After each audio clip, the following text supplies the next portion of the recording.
I was diagnosed with multiple breast cysts, both breast yon nung 2005. At first, hindi ko naman alam na meron akong ganun eh. Meron akong bukol. Tapos, nung naramdaman ko na lang siya, kasi meron akong hormonal imbalance, naramdaman ko na lang na hindi na ako makaligo, na yung tabo yung gamit ko. Hindi ko na siya mabuhat, nahihirapan na ako magsuklay. Tapos nung nagbaback pain na ako, meron na akong pain sa ganito, pero hindi ko pinapansin. Nung nakalipas na 1 buwan, hindi pa rin nawawala, nahihirapan na ako. Doon ako nagsabi doon sa mother ko kasi umiiyak na ako talaga sa pain. So nagpa-ultrasound ako. Na-find out doon sa first ultrasound ko na maliit lang yung bukol. Pero nagtataka yung mga doktor kung bakit daw nagpe-pain ako, ang liit-liit lang ng bukol. Na-find out namin na meron palang, multiple pala sa both breast, na ang dami-dami niya. Tapos nakita ko na nagkapa ako, na talagang malaki na siya, matigas, hindi nagmo-move yung bukol. So doon ako nag-isip. Tapos nakakapa ako ng 3 lymph nodes sa may kilikili ko. No, nung napag-isip-isip ko, nag-research ako ngayon. Sabi ko, bakit ganito? Yung nafe-feel ko, sabi ko, hindi nakatulad nung dati na mas lumala yung pain eh. Hindi ko na siya matiis. Nagpatingin ako ulit do sa doktor. Sabi niya, nasa stage 1 to, sabi niya ganyan. So advice nila ipa-biopsy. Pa-biopsy ko para malaman nila kung yung talagang bukol na yon, yun lang talaga siya, kung iisa lang talaga siya. Tapos yung mga ibang bukol sa kabila na breast ko, kung malignant na rin. Sabi ko, natatakot ako. Siyempre, nag-work din ako sa hospital before. Sabi ko, ayoko magpa-biopsy. Tapos may pinatingnan na naman ako another doctor. Sabi niya naman nga, stage 1 daw talaga yun. Kasi nakita na nila yung itsura. So, doon ako naniwala. Hindi na ako nagpa-undergo ng biopsy. Binigay na nila ako ng medication. Sabi ko, hindi ko na-feel na yung medication na binigay nila sa akin, nagtitake effect.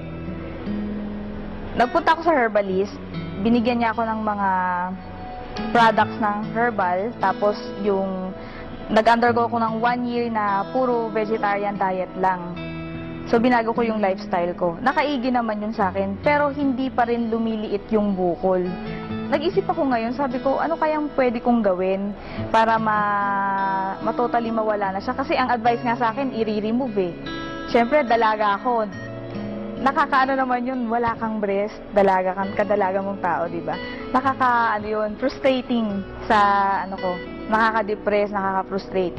So, nung dumating sa time na nag-research na ako, nag-internet ako kung ano bang pwede kong kainin. So, ang dami ko nakita. Nandun yung mga gulay, mga fruits na ina-advise nga doon sa mga may mga breast cancer na yun ang talagang dapat nakainin. So sabi ko, hindi ko naman alam kung saan makakabili lahat nito. Yung broccoli, meron dito, di ba? Yung mga ibang fruits na nandoon sa internet, available dito pero hindi lahat meron. Doon ako nag-isip, sabi ko, paano ko makakain to lahat? At saka mahal-mahal niya. Until such time na dumating yung yung kapatid namin sa church na binibigay nga nila sa akin to, yung Alive. Ini-introduce nila sa akin yung Alive. Nung una, skeptic talaga ako. Tapos nung pinakita nila sa akin yung pinaka-literature, doon ako nagulat. Kasi lahat nung ni-research ko sa internet na dapat nakainin, nandoon lahat. Eksaktong-eksakto. Kaya sabi ko, wow, sabi kong ganyan, grabe naman to, sabi kong ganyan. Kung gano'n, hindi na ako maghahanap ng kakainin ko, pwedeng ito na, sabi kong ganyan. Nung coffee pa lang yung pinasubok nila sa akin, talagang sobrang sumakit, no? Nag-take ako ng coffee, di ba yung coffee natin meron ngang Alive? Talagang sobrang sakit niya.